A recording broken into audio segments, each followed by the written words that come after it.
ચલો જોજો હજી આપણે અગાઉ અંગ્રેજી મૂળાક્ષરોમાંથી બનતા શબ્દોને અંગ્રેજી મૂળાક્ષરોના ક્રમમાં ગોઠવવાનું એવું આપણે શીખી ગયા છીએ. હવે આપણે પાછા જોઈએ કે અંગ્રેજી મૂળાક્ષરો આપ્યા હશે પણ એમાં કેટલાક અક્ષરો ખૂટતા હશે એના વિશે આપણે અભ્યાસ કરવાનો છે. અહીંયા બોર્ડમાં જુઓ, નીચેના પ્રશ્નોમાં ખૂટતા મૂળાક્ષર શોધો. આ કોઠાને તમારે હાલમાં જોવાનો નથી. આપણે અહીંયા જોવાનું છે. આપણી પાસે અહીંયા પ્રશ્નો 5 આપ્યા છે. કેટલા આપ્યા છે? 5. કે નીચેના પ્રશ્નોમાં ખૂટતા મૂળાક્ષરો શોધો. તો એમાં આપણે પહેલો જોઈએ. પહેલો જે પ્રશ્ન છે, જો નીચેના મૂળાક્ષરોમાં આપણે કયા શબ્દ શોધવાના છે? ખૂટતા મૂળાક્ષરો. શબ્દ નહીં પરંતુ મૂળાક્ષર શોધવાના છીએ. જો પહેલા જુઓ, B E I N T બરાબર ખાલી જગ્યા. બરાબર, અહીંયા તો કોઈ અંગ્રેજીમાં સાચો શબ્દ પણ બનતો નથી કે એવો શબ્દ બને કે જેનો કોઈ અર્થ નીકળવો જોઈએ. એટલે એનો મતલબ શું છે કે ખૂટતા મૂળાક્ષરો આપણે શોધવાના છે. તો અહીંયા તમે જુઓ, પહેલો શબ્દ જુઓ, B E I N T. આ જોઈને આપણને એવું થાય કે હવે તો આ શું હશે? છે એકદમ સરળ છે. કેવું? એકદમ સરળ છે. પણ અહીંયા આપણે શું કરવાનું છે કે આપણે દિમાગ લગાવવાનું છે. જોજો હવે જોઈએ. હવે આ જે શબ્દ છે ને, તો એને આપણે શું કરીશું તે જોજો કે અહીંયા હવે કયો શબ્દ આવશે. તો જોજો, ABCD તો તમને આવડે જ છે ને ABCD. હવે જોજો, અહીંયા જો A પછી B આવે છે ને, A પછી શું આવે છે? D. બરાબર, આ B શબ્દ અહીંયા છે ને B, અને B ના પછી તરત કયો શબ્દ આપ્યો છે? E. તો આપણે જુઓ, B પછી C D E, એટલે B પછી કેટલા શબ્દ અક્ષરો પેલા છે? 2 ની ગેપ છે. કેટલા નંબર્સની ગેપ છે? 2 ની. ખ્યાલ આવે છે? એટલે એનો મતલબ એમ થાય છે કે B + 2 બરાબર E. તો કે આ કઈ રીતે થાય? B + 2 બરાબર E. તો B પછી 2 ABCD ના મૂળાક્ષરોને મિસ કરવાનું છે, C અને D ને, તો E આવે છે. ખ્યાલ આવ્યો આટલું?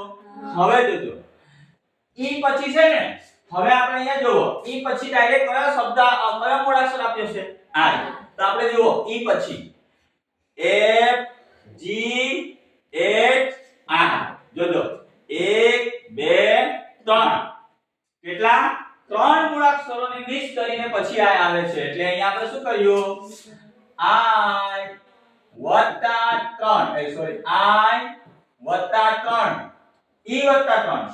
શું છે? E + 3. તો I આવે છે ને, બરાબર? E + 3. જો E પછી શું કરીશું? F G H. આ 3 શબ્દ ગયા ને, એટલે પ્લસ E + 3, એટલે કે એનો મતલબ E પછી 3 ABCD ના અક્ષરોને આપણે છોડવાનું, એટલે કે મિસ કરવાનું છે. E પછી F G H, અને પછી I આવે છે ચોથા નંબર માટે. 3 છોડીએ ત્યારે તો I આવી ગયું. ખ્યાલ આવ્યો અહીંયા સુધી? હવે જો પહેલા 2 અક્ષરો મિસ કરીને ગયા, મૂળાક્ષરો, પછી 3. તો હવે કેટલા મૂળાક્ષરો મિસ થવા જોઈએ? 4. કેટલા?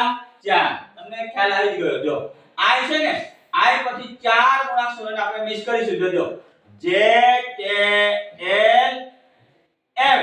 4 થયા ને, 1 2 3 4. તો L આવ્યું કે નહીં આવ્યું? તો I પછી I માં +4 કરીશું તો N આવે છે. શું આવે છે? N. અહીંયા સુધી ખ્યાલ આવ્યો? હવે જોજો, જો આપણે પહેલાનો જે મૂળાક્ષર હતો એમાં કેટલા? 2 ઉમેર્યા, પછીનામાં કેટલા ઉમેર્યા? 3, પછીનામાં કેટલા? 4. તો હવે કેટલા આપણે મિસ કરવા પડશે? 5. બરાબર? તો જોજો, M અહીંયા આવ્યા ને, M પછી આપણે હવે O P Q R S 1 2 3 4 5. ત્યારે T આવે છે ને, ત્યારે T આવ્યો ને, તો અહીંયા n 5 બરાબર t આવે છે બરાબર તો હવે કેટલાને આપણે મિસ કરવા પડશે કેટલા 6 કેટલા 6 તો જોજો t પર આવેલા ને u એટલે 1 2 3 4 5 6 ખ્યાલ આવ્યો 6 ને છોડવાના છે ને 6 છોડી દીધા અને z સુધી તે એબીસી પૂરી થઈ ગઈ હવે દાઉદજી હા વેરી ગુડ શું લેવાનો એ આમાં ચક્ર ફરે છે શું ફરે છે ઘડિયાળની કાંટાની દિશામાં સીધી એબીસીડી આવે છે પરંતુ વિરુદ્ધ દિશામાં ઉલટી એબીસીડી આવે છે ને બરાબર તો અહીંયા હવે કયો અક્ષર આવશે એ એનો જવાબ શું આવશે એ ખ્યાલ આવ્યો પહેલામાં ખ્યાલ આવી ગયો ચાલો પહેલા આ સમજીને એક જ ઉતારી દો પહેલા નંબરનો જે આપણી પાસે પ્રશ્ન હતો એ તમે ઉતારી લીધું ને તમને ખ્યાલ આવી ગયો છે આવી ગયો ને હવે બીજા નંબરનો જોઈએ T R P N L શું છે T R P N L બરાબર ખાલી જગ્યા તો કે આમાં ખોટો શબ્દ પૂરો તો અહીંયા આપણે જોઈશું પહેલામાં પહેલો કયો શબ્દ છે શીતલબેન કયો શબ્દ છે ટી ટી ના પછી કયો શબ્દ આવશે અહીંયા આપ્યો છે આ તો જોજો હા પહેલામાં આપણે ઉમેરતા ગયા હતા શબ્દો મિસ થયા એટલે બે શબ્દો વત્તા કર્યા ત્રણ શબ્દો વત્તા કર્યા ચાર શબ્દો વત્તા કર્યા પાંચ શબ્દો વત્તા કર્યા છ શબ્દો અને છેલ્લે આપણને એ જવાબ મળ્યો હતો અહીંયા એવું મને લાગે છે કે અહીંયા માઈનસ થતું જશે બાદબાકી જોજો જો ટી છે ને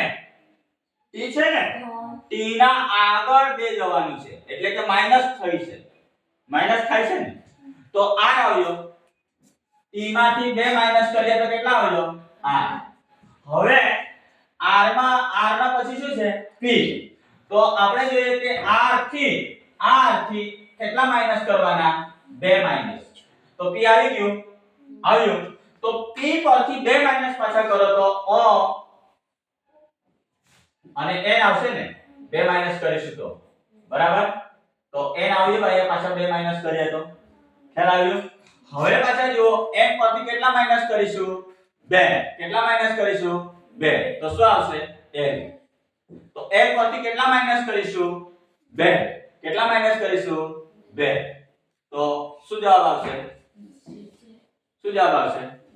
જે આવશે ને જે ખ્યાલ આવે છે જો આ બાજુ જો અહીંયા પાછા જોઈ લો ને ખ્યાલ આવે તો અહીંયા જોજો અહીંયા જો t છે પણ એબીસી હવે વિરોધ દિશામાં ફરી રહી છે કઈ દિશામાં વિરોધ જો t માંથી બે માઈનસ એટલે શું કે આ t છે ને તો આપણે ઉલટી એબીસી કરવાની છે જો t છે તો s r બરાબર તો અહીંયા r આવી ગયો બે માઈનસ કરીએ તો r આવી ગયો ને તો r માંથી પાછા બે માઈનસ કરો કેટલા માઈનસ બે તો જો r છે ને q p આવી ગયો p હા તો p માંથી પાછા બે માઈનસ કરો તો p પછી o m એટલે n આવી ગયો હા અહીંયા બે માઈનસ અહીંયા n આવ્યું તો હવે n માંથી પણ કેટલા માઈનસ કરવા પડશે બે તો શું આવશે હા l આવશે ને m l બરાબર તો l માંથી કેટલા માઈનસ કરીશું બે તો શું આવશે જવાબ j શું આવશે જવાબ j તો અહીંયા j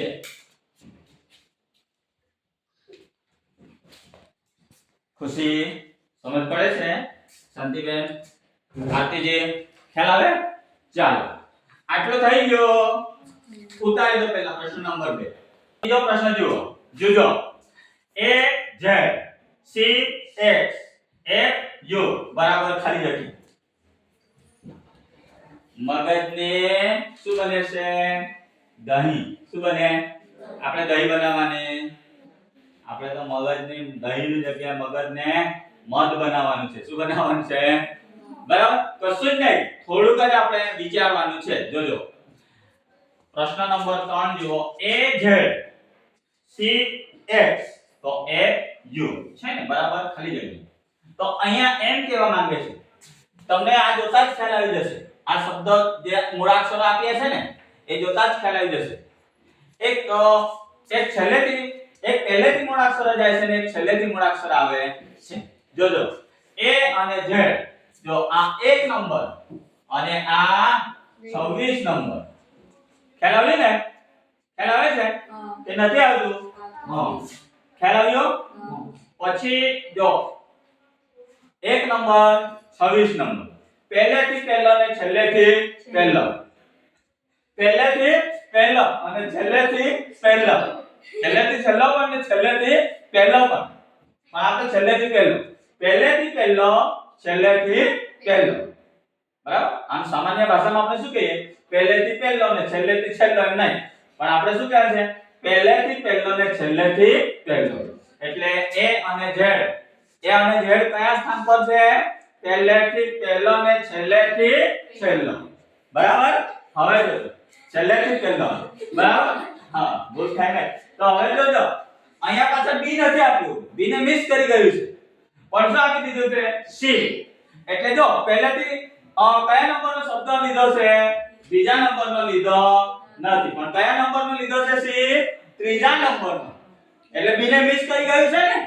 તો પહેલેથી ત્રીજો, પહેલેથી ત્રીજો, તો છેલ્લેથી ત્રીજો. જોજો પહેલેથી ત્રીજો જો C હોય તો છેલ્લેથી ત્રીજો ગણો તો X. 1 2 3. ખ્યાલ આવે છે કે નથી આવતું? આવ્યું કે નહીં આવ્યું? હા, એટલે હું તમને કહું કે છેલ્લેથી અહીંયા એમ નહીં કહેવાનું કે છેલ્લેથી સોરે 26 છે 24 છે, પણ છેલ્લેથી ત્રીજો. ખ્યાલ આવે છે? ઓકે. એ જ રીતે જોઈએ. જો અહીંયા B ને મિસ કરી ગયો હતો પહેલેથી બીજા નંબરમાં. આ શબ્દને બી તમને કઈ રીતે આવ્યો? આ મૂળાક્ષર એક ખ્યાલ આવી ગયો? હવે જોજો ત્રીજા નંબરમાં એક U. જોજો C પછી, જોજો C પછી D અને E કેટલાને મિસ કરી ગયો? ખાઈ ગયો. એને લીધા નથી. એટલે પહેલેથી જતી વખતે એને શું કર્યું છે? જો બેને ખાઈ ગયો છે. ખાઈ ગયો ને, આપણે અહીંથી ધ્યાન રાખવાનું. C પછી ધ્યાન રાખવાનું. હવે કયા પછી? C પછી. જો C પછી જો 3 નંબર પછી 4 અને 5 નંબરને ખાઈ ગયો છે. અને C પરથી ગણીએ તો 1 અને 2 નંબરને ખાઈ ગયો.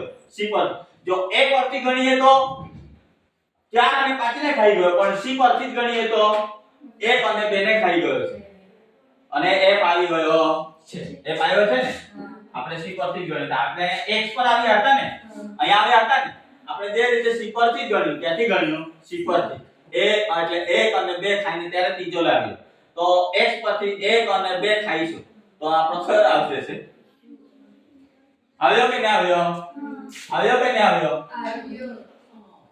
ખ્યાલ આવ્યો? જો પહેલા કેટલા ખાધા હતા? પછી કેટલા ખાધા? 2. તો હવે કેટલા ખાધે? 3 થશે ને? હા, તો પહેલે તો અહીંથી જ ગણો. હવે F આવી ગયો ને, તો F પરથી 3 ખવડાવ્યો.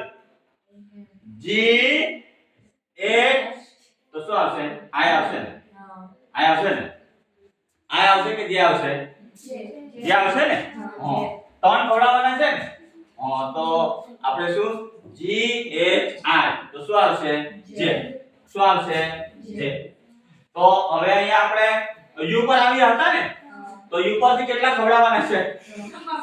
1 2 3. તો શું આવશે? શું આવશે? J Q. શું જવાબ આવશે? J Q. કેટલાને ખ્યાલ આવ્યો? मेरे प्यारे बच्चों, समझ में आई मेरी बात? हाँ, चलो उतारी दो. ઉતારી દીધું છે ને? ચાલો એક હજુ આપણે એક વધુ એક પ્રશ્ન જોઈ લઈએ.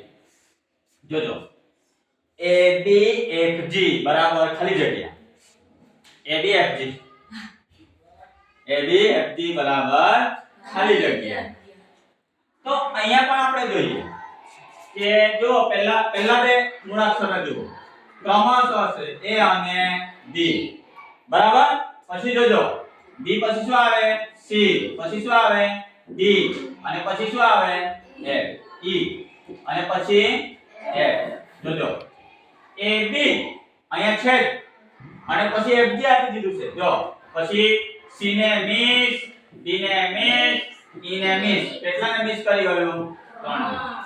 અને પછી f આવ્યું ને અને પાછા fg આપી દીધું છે તરત જ fg આવી ગયું fg જો ab પછી કેટલા મૂળાક્ષરોને ગળી ગયું છે 3 ને બરાબર તો 3 તો fg પછી આપણે કેટલાને ગણવાના છે ઓપ્શન પણ જોવાનું અમુક વસ્તુ તમે અહીંયા 3 પછી 4 તરત લગાવી દીધો પણ 4 લગાવતાની ઓપ્શનના જવાબ નહીં આવે તો ક્યારે 3 ને જ આપણે કરવા પડશે ચાલો આપણે 4 ને કરી જોઈએ તો g પછી શું આવશે 1 પછી 8 પછી 2 પછી 1 જો આપણે 4 ને કરી દઈએ ને બરાબર તો k પછી શું આવે l m આવું જોઈએ ને પણ આ આપણા છે નથી એટલે પહેલા આપણે 3 ને એ કર્યું તો આપણે અહીંયા પણ કેટલાને કરીશું 3 ને કેટલાને કરીશું 3 ને g પછી કેટલા g પછી 1 i j પછી શું આવશે k શું આવશે k આવશે ને k અને l શું આવશે k અને l તો અહીંયા ઓપ્શનમાં જો k અને l છે કે નહીં એટલે 3 પછી 4 આવે એવું જરૂરી નથી આપણે ઓપ્શન ને પણ ધ્યાન રાખવાનું આપણા પાસે જે જવાબમાં વિકલ્પ આપેલા છે ને એના પર પણ નજર તમારે દોડાવવાની છે ઉતારી દો હજુ આપણે એક પ્રશ્ન જોઈ લઈએ જો આપણી સમક્ષ બોર્ડ પર લખ્યું છે VW શું છે VW પછી ZA અને P પછી ખાલી જગ્યા ખ્યાલ આવે છે D પછી ખાલી જગ્યા તો જોજો ABCD માં આપણે ABCD ને યાદ કરો V શું છે V જોજો હા આ સીધું આવતું નથી પણ ઘડિયાળની કાંટાની સીધી દિશામાં આવતું નથી એવું લાગે છે પણ કઈ દિશામાં જઈ રહ્યું છે વિરોધ દિશામાં ઉલટી બરાબર તો જોજો પહેલા જો V પહેલા કયો શબ્દ આવ્યો છે V જે છેલ્લે આવે છે તે પહેલા આપ્યું છે અને પછી આવે છે તે જે પહેલા આવે છે તે પછી આપીશું તો જો v થી આગળ એટલે કે 1 માઈનસ કરતા કેટલું માઈનસ કરતા 1 v પછી તરત જ ક્રમમાં જ છે હા એટલે અહીંયા w બરાબર એટલે v માં આપણે v માં 1 માઈનસ કર્યું ને તો w આવી ગઈ કે ન આવ્યો તો કે v w બરાબર આગળ જોજો હવે પાછા z શું છે ઝંડા આગળ જઈએ તો શું આવે ચક્રમાં એ આવે ને તો અહીંયા લખ્યું છે Z A ખ્યાલ આવે છે તો હવે અહીંયા B છે શું છે તો B ના આગળ જઈએ તો આમ જવાબ C જ આવશે ને તો શું જવાબ આવશે C BC શું આવશે